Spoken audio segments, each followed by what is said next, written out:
Hey everyone, welcome to Tent Talk, the Farmers Market podcast. This podcast is all about farmers markets. Whether you're a farmers market manager or a small farmer, food maker, or artisan selling at farmers markets, you have found just the right podcast.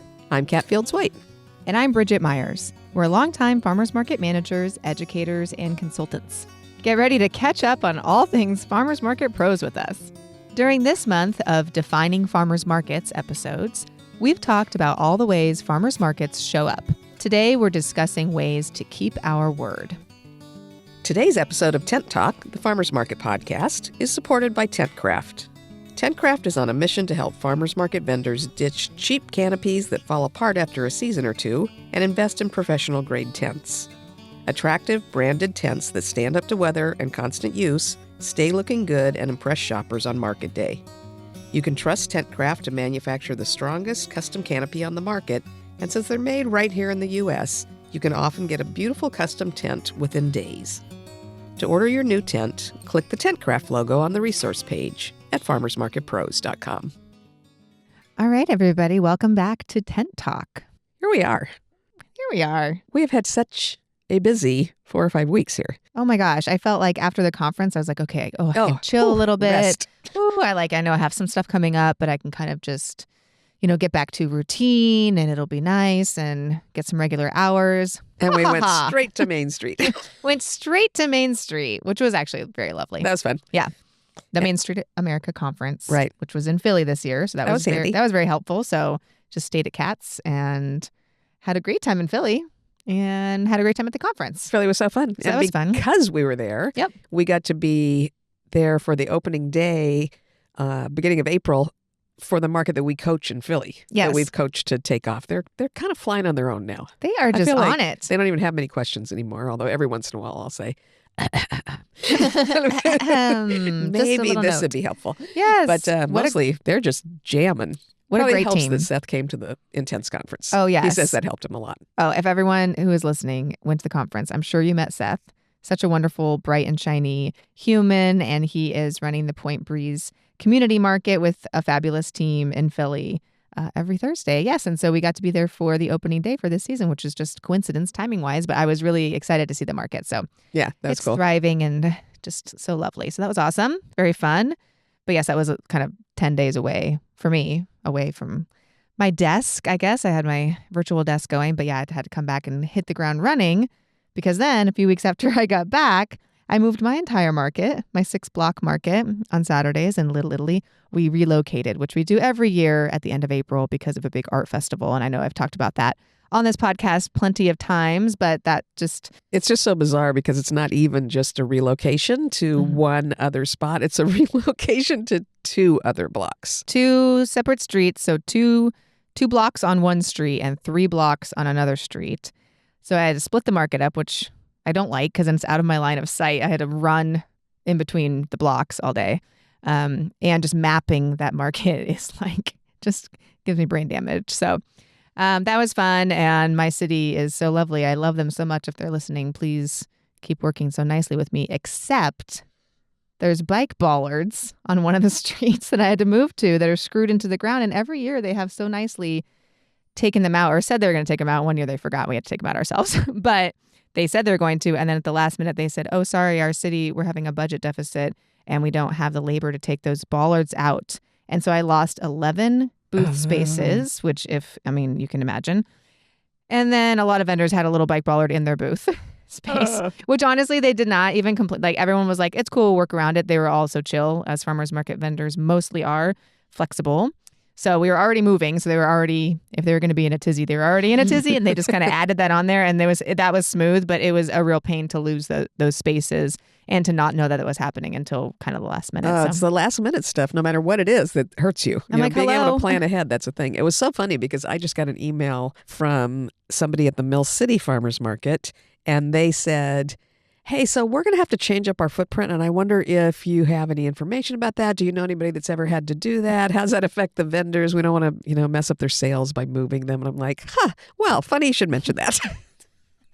What timing? What timing on that? I do happen to know a few things about that and how that goes. Yes. And I did also assure them what everybody forgets, which is that even though vendors have a tendency to think that if you move them 10 feet, they'll lose their entire established customer base. Mm-hmm. The fact, well-documented, thoroughly researched fact is that if you move somebody, their sales go up. Yeah. It's hard for They them don't to believe believe. it. They don't believe it.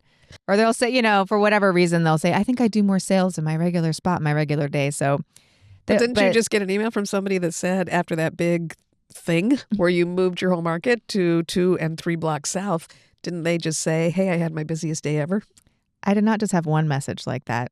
I had literally about 25 to 30 messages like that said that they had the best day they've ever had at the Saturday market when we moved it. Because I think this is my theory, is that their customers who come, they are search for them and they Sure. go find them because they are they're on their grocery list. So they go find them. So they get all the regular customers.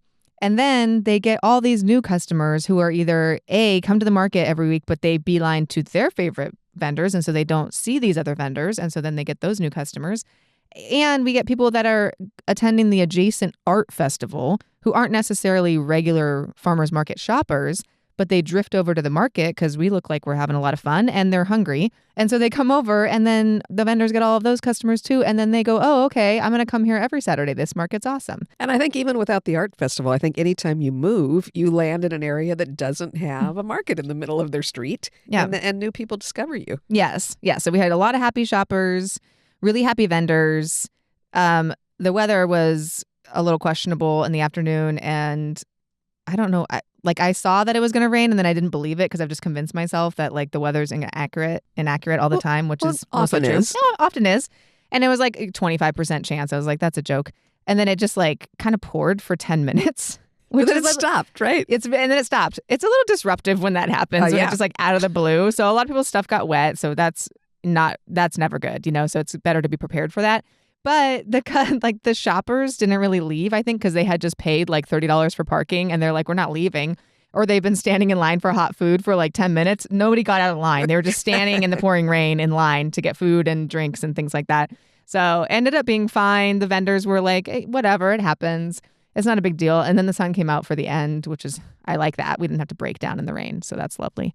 So yeah, it was a really great day. It's just on top of running the 2 weekly markets every week, it's just a lot to pile on top on the organizer side and for the vendors too, to prep and do the extra marketing about, oh, okay, find me here on this day and things like that. So yeah, just a lot of, it's a lot, paperwork, email, which is my least favorite thing in the world. So there's that. So that was fun, but we do it every year. It's not like it was a surprise or anything. Just there's always some new kind of kerfuffle every time. I did enjoy the art festival and I bought some art and it was lovely. There you go. Yeah. Yeah, that's nice that you were able to get over there. Yeah, I peeked. I kind of snuck out of my booth for And then a we little kind bit. of wrapped up special occasions the last few weeks with celebrating the 3rd anniversary of our Chula Vista Sunday Market. Which was so exciting. That was exciting. It was so fun. So Yeah. As I know we've talked about before, we're kind of like a sister company, Kat and I, with the San Diego markets. And I run the Little Italy markets and Kat runs Chula Vista. And we have a lot of staff overlap. We share a main manager, Tristan, at both of our markets and a lot of our vendors overlap. But I don't really get to the Chula Vista market very often because on Sunday, You're tired. I'm a sleepy girl. And so I kind of loaf around or I get stuff done at my house or whatever. So I obviously have been to the Chula Vista market, but I don't think I had been there in a year, to be honest. A year? Yes. Oh, my goodness. I know. I just hadn't really made it over there. And, Naomi, my daughter, works there sometimes. So sometimes she'll grab stuff for me, from the vendors there and bring stuff back. So, and Tristan brings me stuff sometimes. So I just hadn't really been on site. And of course I've seen pictures and I have the map on my phone and things like that. But it was really, really wonderful. It was so big and bustling and just the friendliest vendors. I don't want to say the best vendors are there, but a lot of the vendors that I really love so much that are just such professionals and they have really great products and they're just so wonderful as human beings. They're at that market and the vibe was amazing and the shoppers were so happy and delighted to be out there. Well, and it's had a real classic growth pattern. Yeah. So, the very first day is huge and it's happy and everybody's excited to be there because they want to check out what's new, and then that drops. And then you gradually build up and you develop a strong customer base, and you usually have some turnover in that very first group of vendors, although we counted it up and we've got, I want to say 21 vendors. and farmers that are there that have been there from day one for 3 Wow. years. So that's nice. That's saying a lot. But, there's a total of 80 plus vendors there at this point. And so a lot of those were on the second or third wave, which frequently happens. People come in at the beginning and they either really stick it out and build with the market, or they come in, and especially in our case, because we have run markets for so long and some of our markets are very mature and very busy, vendors will come over from that big busy market and go, oh, well, I thought this market was going to be like your other market. It's not that busy. It's like, it's 7 months old. Yeah. Our other market, I know you don't remember this because you weren't in the first group of the Mercado, but that wasn't crazy busy and big either in the first 7 months. And the Mercado's about to turn 17 years old. Right. So it does build up. And people don't think about that. Right. So you get that little second or third wave of vendors that kind of come and go. And then you get that next wave that usually happens about just going into year 2, where they get it and the market has built, and you're doing that teeter-totter thing where you're adding vendors as you're adding shoppers so that you don't have too many vendors for the number of shoppers you have. And you go back and forth and back and forth. And then all of a sudden it just hits. And then it multiplies exponentially, and all of a sudden you've got a whole bunch of vendors and everybody's busy, and then the crowd keeps getting busier, and it's really hit that nicely in this last year. And we've more than doubled the number of vendors from a year ago. We've got 18 spaces left until we're out of footprint space. So we're getting a lot of applications. We're being very careful, since we don't have that many spaces left, not to make it just a food hall. So I could fill it up today if we wanted to just put hot food vendors in all the way to 4th Avenue, but we don't. So we're adding a farm and adding a couple of grocery products and then adding another hot food vendor, and we're being very deliberate about it. And it's just really developed nicely. I'm really proud of that market. It's in a neighborhood that's actually south of San Diego and probably 10 minutes from the Mexican border. And so a lot of the population there is Hispanic. Like other neighborhoods that have gentrified and things, it's probably not majority Hispanic at this point. Might be, but just barely. So there's a mix, but there's definitely a strong Hispanic influence. And so we get some beautiful products and beautiful vendors that don't exactly come to the center of San Diego. So it's got its own little theme and its own little accent. And it's just a great market. We have such a good time there. Yeah, and there's just like a Chula Vista pride. Like, I feel like the folks that, like, I just ended up like chatting. I brought my whole family, and like, the boys they bought one of everything. And so my husband and I were just chatting with people, and they were like, I was born and raised in Chula Vista, or like my family, moved here from Tijuana, or, like years ago, and this is where our families live now. And just like a nice pride in the neighborhood, and a nice pride in like they felt really happy to have a market there and happy to have something to call their own and to meet their friends at every Sunday and come over. And it like faces this big, beautiful park. Yeah, and there's a rec center there. So there's a swim meet happening and birthday party at the park. And it was lovely. It was like kind of sprinkling and no one cared. It was just like so busy. Like we're in, May Gray is upon us in San Diego. I know if you're not from Southern California, you think it's all sunshine all the time, but we have something called May Gray and June Gloom. And it's like really cloudy and gray here for a couple months. Not complaining the way someone might complain about living in Seattle or Portland in a rainy time, but that it does get that way. So I think we're kind of out and about and just happy to be outside and shopping. And yeah. We passed out T-shirts to all our vendors. Yeah. And we had fun giveaways for the shoppers and things. And yeah, it's a great time. Yes. My son got little corn sunglasses. So That's cute. Right. And then they got 40 gallons of lemonade each because they have an noticed that. addiction. Oh my gosh. They each had to get their own growler so they don't fight about it. But it was lovely, and we had a happy Sunday. So yeah, it was lovely. So that was great. But I know that's a lot of work to celebrate an anniversary. It's a lot of work to get shirts designed and to get them printed. And the mayor came out. That's right. And made a proclamation at the market, which was so lovely. So orchestrating all of that and getting like temporary tattoos and little things and getting the marketing push out and everything. I mean, like that's a lot of work. So that's of course fun, on your plate, but it's fun work to do. So that's good. That's our youngest here at San Diego Markets. Yeah. So that's been good. Yep. So it's been kind of a busy season. And then May has just been go, go, go, as always. Just so many events. We've had family graduations and just so much going on. So busy time. And now we're heading into the summer. So I'm sure that'll be so relaxing, actually. So relaxing. So relaxing. Summer. What tone is that? Relaxing. Summer farmers markets. It's so funny because a lot of times when we post our Friday memes, whether it's about having to shuffle maps around or dealing with customers or, Yelp reviews that say 1 star, no parking or that kind of thing. So often the comments that we get on those memes is, wow, you really understand our job. And you know what? We do, because we do your job. We're every doing week, it. year round, rain or shine. Yes. I think it's helpful. I mean, I think when I kind of had stepped back from managing for a little bit when Alicia was taking over and I was still doing the pod, it was harder for me to like talk about stuff because I was like, is that what we do? And now that I'm just full-fledged in it, it's like, oh, okay, we can really talk about this. And like with the memes and the podcast, it's because this is what we're doing. Like we just, right now, we're just sitting at our desks I was doing my map for Wednesday Right. and then now I'm recording. And then when we're done recording, I'm going to go back and clean up the map and make sure all the invoices go out and everything. So it's like, this is why we get it. That's why we get it. This is why this community we works. do it. Yep. Okay, one more thing. One more Yes. bit of exciting news. The most exciting news. If I don't know, everyone's all ready. those things were so exciting. But yeah, maybe you're Well, right. The most exciting I was news. going to say, those things were a lot of work. Now the exciting news. This is the most work that we're going to announce. Right? Yeah. But I have amnesia, so go ahead. Okay, yeah. Okay. Yes, this is why there's multiple conferences and markets, and this is why people have siblings, because we all forget. That's right. Yeah. So, in other exciting news, we have confirmed that we will be back at the Catamaran Resort in San Diego Woo, woo. for the 10th annual Intense Conference. 10th and tense. Say that 3 times 10th and fast. 10th. Oh, yeah, that's a tongue twister. 10th and 10th. 10th and tense. 10th and tense. Yeah, so save the date, March 1st through 4th, 2026. Sessions the 2nd through the 4th, but I figure everybody wants to get there at least one day early so they can visit markets, and we may add some Sunday workshops like we have in the past. But now who has amnesia? We're going to add a whole bunch of stuff. Sunday, maybe Saturday. A farm tour. We'll put everybody on a bus. It's going to be a week-long conference, guys. That's right. Get That's ready. right. Let's do it. Yeah, but for sure, 2nd through 4th of March, 2026. Put that on your calendar. We'll see you here. All right. Well, today we are wrapping up this month's series on defining farmers markets. That's right. Let's discuss. It's been a good series. It's something that we talk about a lot.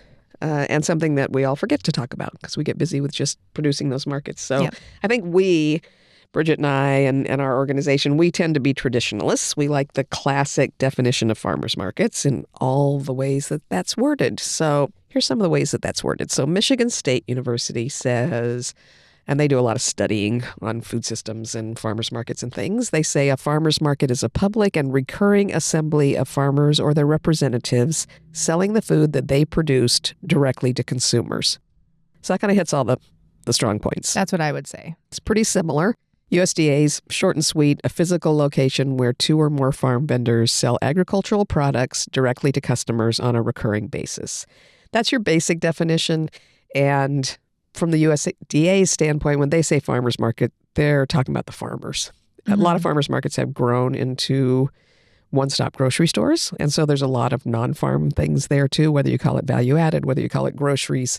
But when the USDA is talking about farmers markets, they're talking about farmers. Yeah, farmers only, producer onlys. But National Farmers Market Coalition uses that USDA definition, and they add farmers markets facilitate personal connections and bonds of mutual benefits between farmers, shoppers, and communities. Right.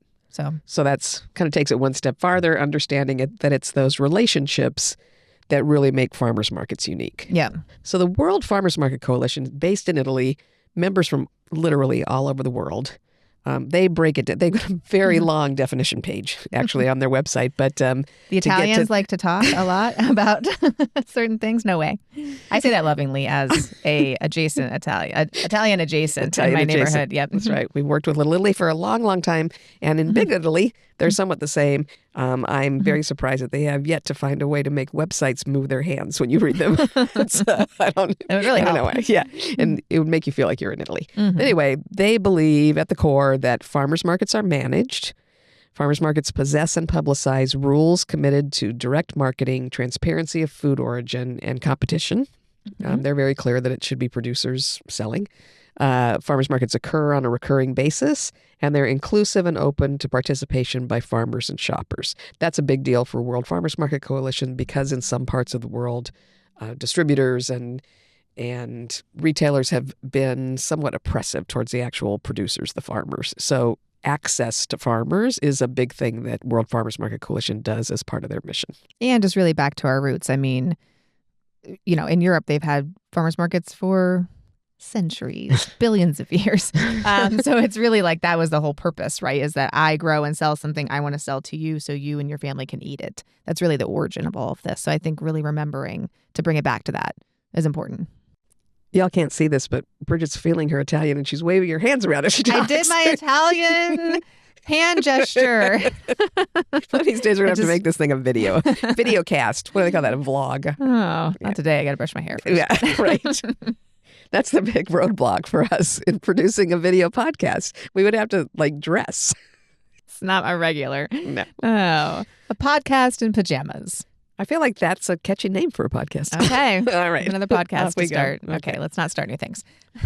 Back to the matter at hand. Yes, let's go. At hand? Okay, we're losing it.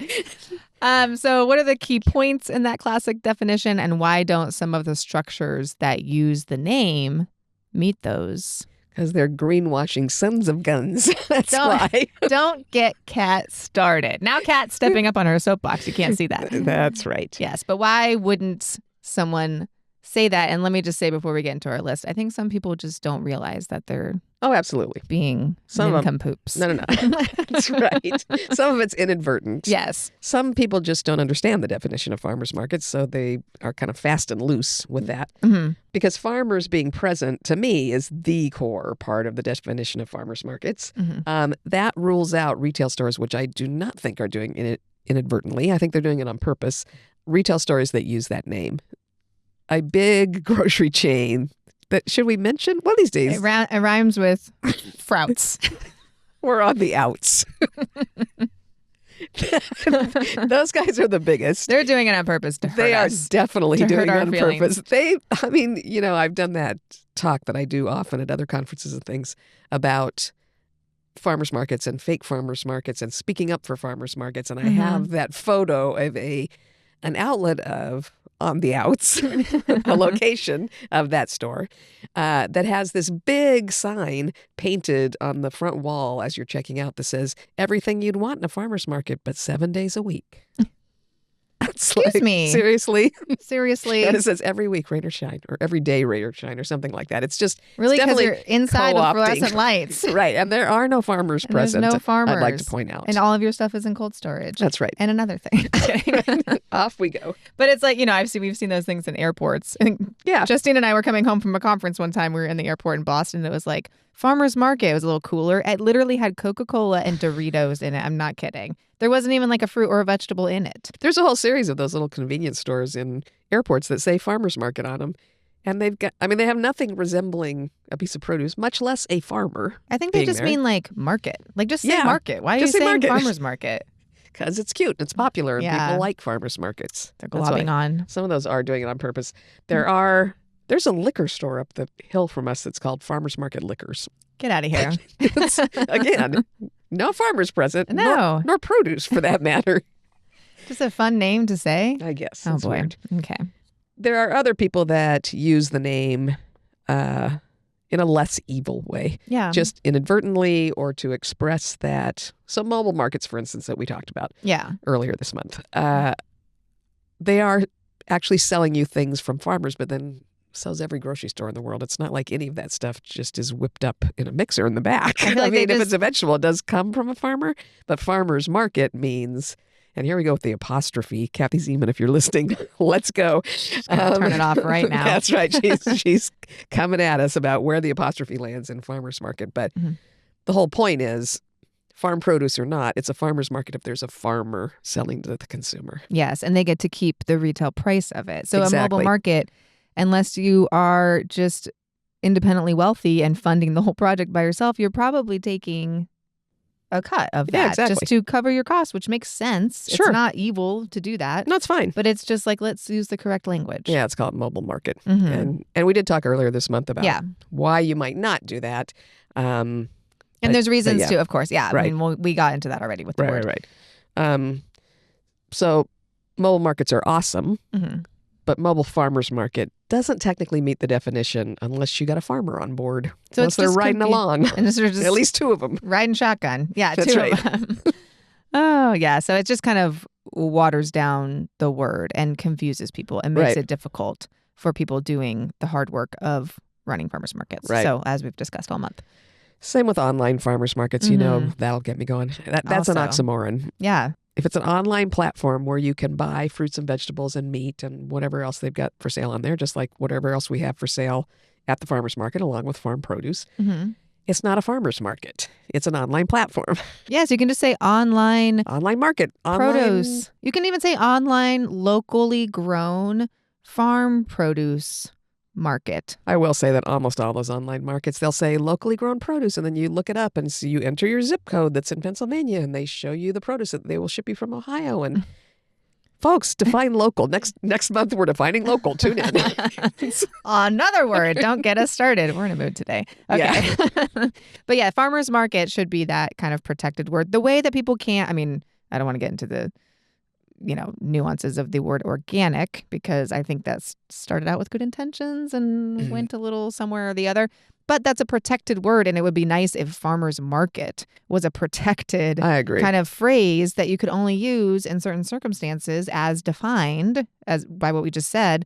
And so there was just less confusion on the consumer side. Exactly. And also just better for the farmers, because then they could be involved in this kind of organization that they know they're going to keep the retail price. If someone says, oh, I want to sell your produce on my mobile farmers market truck, they might think, oh, great, I could maybe keep the full retail price of this. But it's no, there's all these distributors in between that are going to take a cut of that produce, which is how these operations work. And that's fine. That's what when you sell at a grocery store, it's the same thing. But don't use the word farmer's market. That should mean something. Right. Exactly. Yeah. That's the idea. Yeah. Okay. So the other keyword, one of the other keywords in defining a farmer's market is organized. Yep. So whether that's a professional manager, whether it's a farmer's co-op, that somebody in that co-op has responsibility for when people show up and doing some marketing and what it costs to be there and how you cover your expenses and your porta potties and who pays the insurance.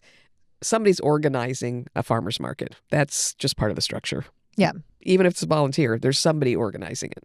Yeah, exactly. Even if you're showing up in some land that's just open for folks to show up, which I know would never happen in California, but does happen in other parts of the country, somebody has invited people to come there and have told farmers and vendors to come and have told shoppers to come. So it's organized in that way. Exactly. Yep. So farm stands and CSAs, those are probably, in my opinion, I think you probably agree, that's our second favorite way for farmers to sell, for us to get produce from farmers. They're not a farmer's market because they don't have an organizing body and there are not two or more farmers there. Yeah. So those are really good options for farmers. And for some farmers, they're probably not the second favorite way. They're definitely their first favorite way, and they figured out that works the best for them. But those also shouldn't be called farmers markets. What's closest, though, and what may be fair to call some of those farmers markets, and we have seen every once in a while more driving down the road than anything where it says farmers market on this kind of wooden covering at the street with the farm, down the road behind it a little ways, is that some of those folks do, and it depends on your state and whether the regulations allow it, but some of those farm stands do have products from other farmers in there. And they work sort of as a cooperative kind of deal where one farmer will be there some of the time and a different farmer will be there a different part of the time. And then everybody still has time that they can work a day job or take their kids to school or many of the things that farmers do to make ends meet and to keep producing food. So it would kind of be fair to call those a farmer's market. If it's a single farmer thing and there's no recurring hours, it's just kind of random, probably not. But there could be recurring hours so that a customer can expect when you're going to be open, more than one farmer. And then I think that woodshed could paint farmer's market on it, and that would be fair. Yes, because it's a market. A market means, is kind of short for marketplace, where you're gathering, a group together. Right. So if it's really farmers and they are keeping that retail price, then yes, that would kind of fall under that thing. I don't think that's what people typically would think of when they think of a farmer's market, but that could really meet the definition. Yep. As opposed to grocery stores that sometimes plaster farmer's market on the front of their store, which not the same. Not so much. Not because the same. It's farm stands generally you're still buying direct from the farmer. Exactly. Yes. And that is, like you said, works best for a lot of farmers because they don't have the equipment, the truck and the everything and the tent and everything needed to come to markets or the staff or the time. And so really doing something like a farm stand or a CSA pickup is the best way for them to sell directly. Yeah.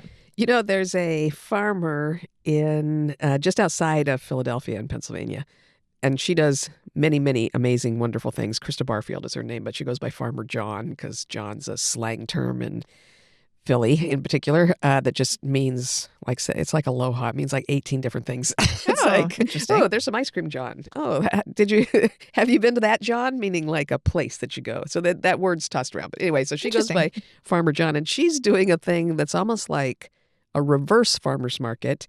She sends a bus out on Saturday mornings to Philadelphia, picks people up in the city because where she is just a little bit far to be able to get on a regional train or a bus.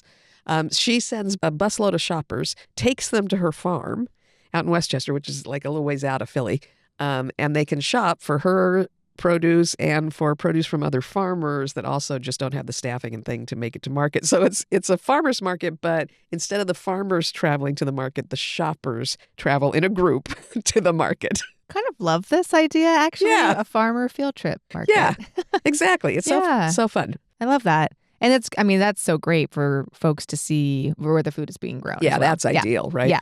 Because, at the farmer's market, that's the closest you're going to get. You can see the produce, you can meet the farmer, but really being on the land is like the next level. No, it's amazingly wonderful. It doesn't happen often because, honestly, people shop for groceries typically between 1 and 3 miles from their home. That's where most people shop for groceries. So that you want a farmer's market that's close to your community. But for anybody that has time to get on that bus and go out and be able to see those crops in the field, it's pretty impressive. That's awesome. Yeah, it's a time investment for sure. Yep. So another key word, I think, when we're defining a farmer's market is recurring.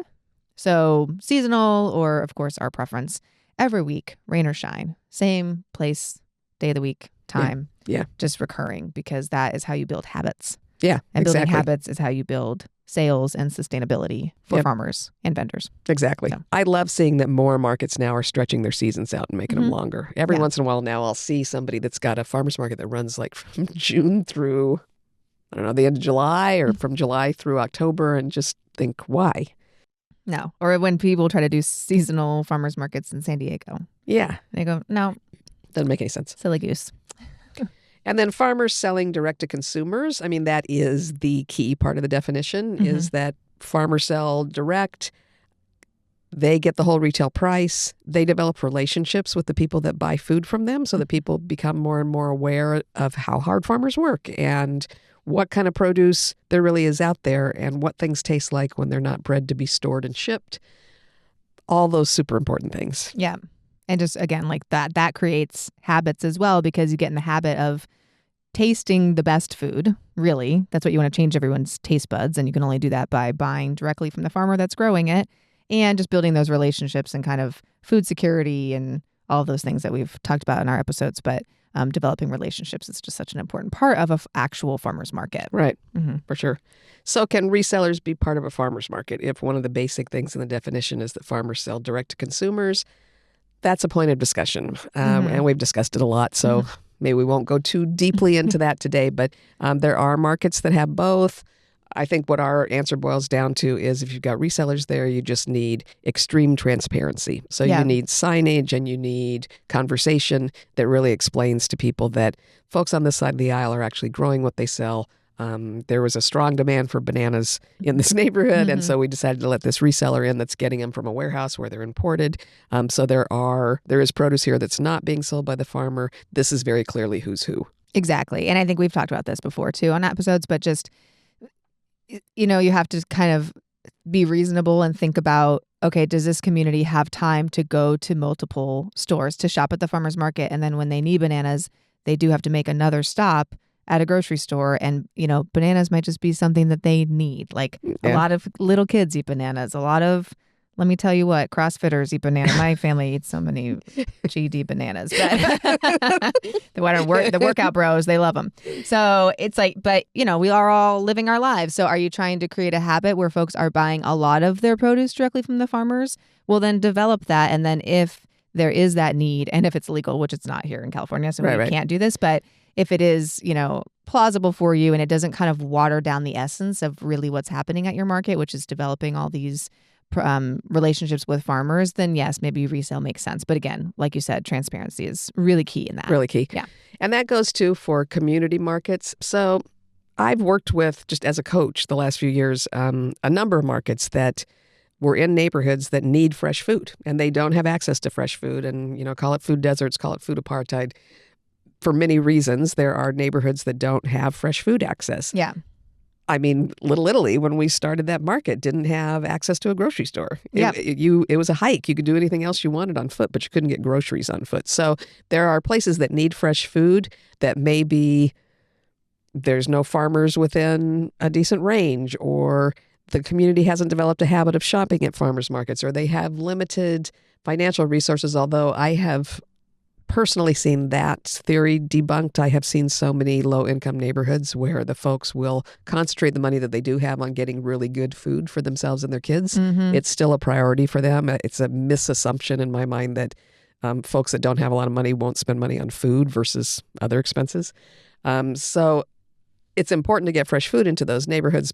If you can't do that by getting a farmer there, if like at Austin Town Hall in Chicago, you've got somebody that's a distributor with integrity that is getting food from farmers, they certainly have to have a markup because they've got a building and they've got trucks and they've got staff, but they're bringing pretty fresh, fairly local food to that market.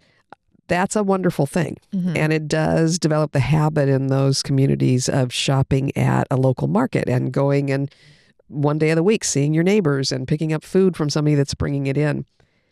That to me is still not a farmer's market. And we have strongly encouraged the folks running those kind of markets where it's only resale produce to call them community markets. Yeah. Not to call them farmer's markets until they have a farmer there. And one of those, Austin actually started out calling it the Austin Hall Town Market. And now they're calling it a farmer's market because now they've got some farmers. Because getting fresh food into the neighborhood, even if it's through a reseller, or in the case of Point Breeze, where we were driving to a farm and picking up that produce and bringing it back to Point Breeze, and our market staff and volunteers would sell it, that does get people in the habit of shopping. And it also is a proof of concept to the farmers that there are people in that neighborhood that will buy. Yeah. And so then you see them come out when it switches over to actual farmers being on the street. But I think that community market name is important. And maybe that's a better way to go too. Like, if you're not sure, try it out, bringing in produce that you bring in yourself and sell it before you're asking a farmer to invest their time and energy in coming to a market if you're not sure if the community is going to support it. So that seems like they did it in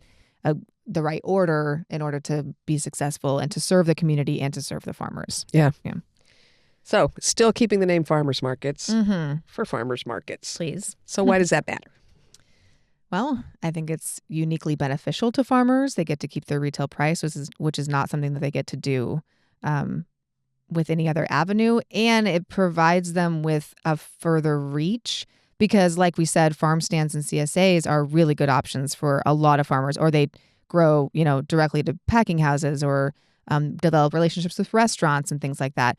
But if farmers really want to sell like a lot of their produce direct to consumer, be able to keep that in their pocket, do they have time for that kind of marketing that's going to draw that many customers to them? Most likely not. And so the farmers market organization, that is our responsibility, is to bring those shoppers to them, as many as we can, to help them succeed and bring the highest amount of, sales to their table. So I think that's why it's uniquely beneficial to farmers, is that they kind of have, as organizers, we're like their marketing partners. Yeah. I mean, that's a big part of our job. Mm-hmm. I think it's important that we keep our name on that marketing side. Yeah. So when we say farmers market, consumers understand that they're going to find farmers selling directly to them at a farmers market. And I think currently that's really lacking. I think we're getting better. Yeah. We've talked about it a lot. Our whole community of farmers market participants and organizers is becoming more and more aware. And they're doing very specific marketing that points out that we're a farmer's market and what that means. But, I still think it's lacking. I think shoppers see a tent and go, ooh, a farmer's market. Yeah. And it's just like, that could be a flea market. Yeah. That could be a festival.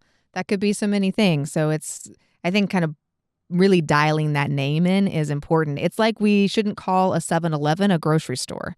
Yeah. We're never going to say like, oh, there's a grocery store, like 7-Eleven grocery store. It's like, it's called convenience store for a reason, because that word convenience store is something that we all recognize as like, yes, does probably have some food, like snacks. And then also you can get like a pack of Advil and some batteries and a Slurpee and beer, whatever. So I think just we really need to continue to protect the word farmers market and to use it in the right context in the right way as an education for the general public. Yeah, I think so too. Mm-hmm. And so that farmers know that they're going to be prioritized when they land there. Exactly. I think making that word and the definition really clearly accepted and agreed upon means that policymakers know all the benefits that happen when a farmer's market comes to an area. And so oftentimes, and we've seen this happen, we see cities where it's easier to get a permit for a farmer's market than for a music festival. Yeah. Or you can get a permit for a farmer's market that's every week, whereas you couldn't get a permit for, I don't know, an art show that's every single week. Yeah, you can't like close a big city street. I think that a lot of cities and municipalities and people that are issuing these permits or allowing these things to happen, it's a priority for farmers markets to come to the streets, and kind of like what we do is disruptive. We close a street and we, divert traffic and we take up parking spaces and things like that. But to them, it's like that's important. We're doing it with such a purpose that it should happen every week, because grocery shopping is a habitual weekly thing that folks do. And so it makes sense that we're doing that, and they prioritize us in that way, which is really helpful. I know not every town or city has this kind of outlook or relationship with their farmers market organizers, but I do think it's growing and people are starting to get it. And I will say in San Diego, I have a really good relationship with the city, even when they're not taking my bike bollards out. But overall, they really understand, and they have developed like a big trust with me and with the other farmers market organizers in San Diego. We have a mutual trust. Like they trust that I'm going to take care of the street. I'm going to keep everybody safe. I'm here with a purpose. I'm here because the community wants to come and buy groceries. I'm feeding the community. I'm providing a service to the city. We all are as farmers market organizers. And so that is just, it kind of deepens that relationship with, the folks that are in charge of saying yay or nay to permits. And as someone who has also run festivals, it's a different relationship. Yeah. If I talk to somebody, when I run a festival that has alcohol, that's not the department I talk to for my farmers market, but I do for festivals. And they're just very skeptical, like, well, what are you going to do? Well, how are you going to do it? Well, explain it this way. And so, which is good. They should scrutinize. But with farmers markets, they have developed such a trust with me that they go, okay, you want to close this street? You want to expand? That's great. I trust you. Do it. Bring more food to the people in this city and community. Yeah, I think they accept the idea that farmers markets, as defined, provide a public good. Yep, exactly. Yeah.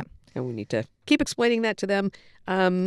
Being in a farmer's market versus, not that there's anything wrong with flea markets, but being in a farmer's market, I think can become a real point of pride to all the participants, not just the farmers, but the non-farm vendors. We have found over the years that many times the non-farm vendors don't necessarily understand the importance of what we're doing or why it makes a difference to farmers. They do gradually understand that it makes a difference to them. They're keeping the retail price. So a food maker that's doing granola or nut butter or what have you, for instance, is finding some of those same advantages. A lot of times we've explained to a non-farm vendor that, hey, we want your ingredients to include things that you've sourced directly from the farmers. And they'll say, oh, well, I can get the same thing by going to a big box grocery store or a restaurant depot or that kind of thing. And we'll say, well, understand that the reason that we're allowed to do this is because we operate under laws that were designed to create events that benefited farmers. Because farmers as a class, they're the folks that feed us. They need to be supported. They need to be prioritized. We wouldn't even have this market if it wasn't for the farmers and those laws that were designed to support them. So we need you to be supporting them too. That's just logical. And a lot of times it's one of those things where they haven't really thought all that through, and they're not really aware of why farmers markets exist or why policymakers prioritize them and make that path a little easier for us than for the average festival. And once they understand, they become very proud of being involved with the farmers market versus some other kind of pop-up that they might do. Yeah, exactly. And they understand that the customers, for the most part, they're coming to the market because they also believe that that's important.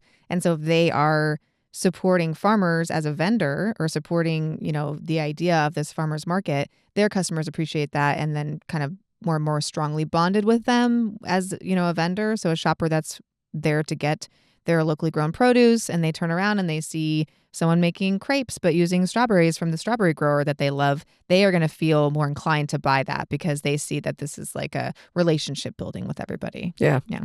We always used to tell folks, shoppers follow the farmers and vendors follow the shoppers. Exactly. And that helps everyone succeed too. I mean, we also want the vendors to succeed. I always tell vendors too, I don't want to just pop you in here and see what happens. And knowing that this farmers market like clientele is not going to be interested in your product, I don't want to just pop you in here.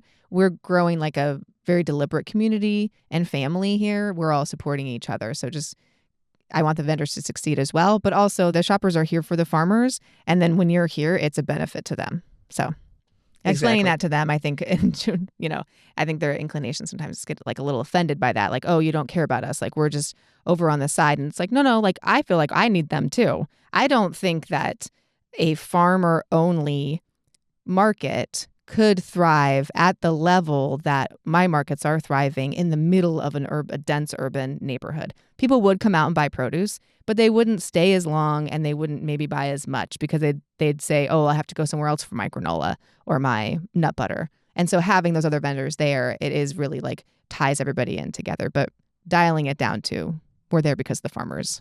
And I think we've all been trained to expect such a level of convenience that at this point, once upon a time, a farmer-only market may have made sense because you also had to go to a separate person for your baked goods, for instance. But once supermarkets came on the scene, the way for us to compete is to have all of our groceries right there where you can grab them. If it comes down to you're a super busy mom and you only have this little sliver of time to pick up groceries and you've got to make one stop, are you going to get subpar produce from the grocery store because you can get everything at the same time? Or are you going to come to a farmer's market that doesn't have those extra groceries? It's just a choice that you're going to have to make. Us having all those other vendors at the markets is important. I think so too. Yeah. Just remembering who we're serving here. So many different kinds of busy people and being busy ourselves. Yes. Yeah. So how do we kind of keep our word? Yeah. How do we protect that word? I think, we've talked a lot about speaking up for farmers markets. Talk to everybody you know. Keep telling people how much better the food tastes. Keep telling them why you shop at a market. Talk to that person that's in line in front of you at the coffee house and, mention it on other people's posts that may be overlooking the importance of farmers markets. Drop a comment on there. Remind them that you can get better food and that we can support farmers. So just constantly speaking up, I think, is really important. Gently but firmly correct bad information that's out there. Keep nudging the get out grocery store about that's not a farmer's market. Keep kind of noting what a fake farmer's market is. And fake farmer's market is a term that we use that's funny, but point out to people that sign being on that building doesn't make it a farmer's market. Yeah. I very often am dropping comments on social media posts or writing letters to editors or dropping comments onto a newspaper article's comment section that says, that's a really interesting idea. That's a cool thing. That's not a farmer's market. Just so you know, a farmer's market is a place where farmers come on a regular basis and sell directly to consumers. Yeah. And it's just as simple as that. Just keep reminding people. I also think that we should be banding together and doing some serious advocacy to convince the government to recognize that term and make it a protected term. I'm not really hopeful that that's going to happen probably in the next little while, but we're keeping it as a goal. We can have goals, right? We can keep it goals. going. That's right. Yeah, just remembering to remind folks what it is you do and why it's important and why the word farmers markets are important and how you can, be a part of the greater food system, and why it's maybe the most important part of the greater food system is to just know who's growing your food and who's making your food. Well, agreeing on the definition of farmers market doesn't mean one operation or event is necessarily right and another is wrong. It just provides a framework that lets consumers know what to expect when they make the choice to shop at farmers markets. Knowing a market puts farmers front and center assures producers that they'll be prioritized. And in these days of fragile food chains, knowing and supporting your local farmer becomes more important every day. No matter their level of income or social status, everybody needs to eat. Farmers markets are one of the best ways to keep farmers farming, and that means food security for each of us. Every day and every way, farmers markets are essential. Thanks for listening today, and big thanks to TentCraft for providing strong, attractive tents with a full warranty to market farmers, vendors, and managers who are ready to move up to a professional level of equipment. and for supporting Tent Talk, the Farmers Market podcast. To order your tent and have it delivered straight from the manufacturer in Michigan within days, click the TentCraft logo on the resource page at farmersmarketpros.com. Please leave us a review on your podcast app or wherever you listen to Tent Talk. Let us and others know how you're enjoying the podcast. Be sure to subscribe so you don't miss the next episode of Tent Talk. Connect with fellow Farmers Market folks in our private Facebook group, the Farmers Market Pros Community, and follow us on Instagram at Farmers Market Pros. Find online education and other resources at farmersmarketpros.com. Tent Talk is brought to you by Farmers Market Pros, where passion meets profit. Tent Talk is hosted by Kat Fields White and Bridget Myers and produced by Leandra Hayes, with original music by David Mead. Tune in next week for another great episode.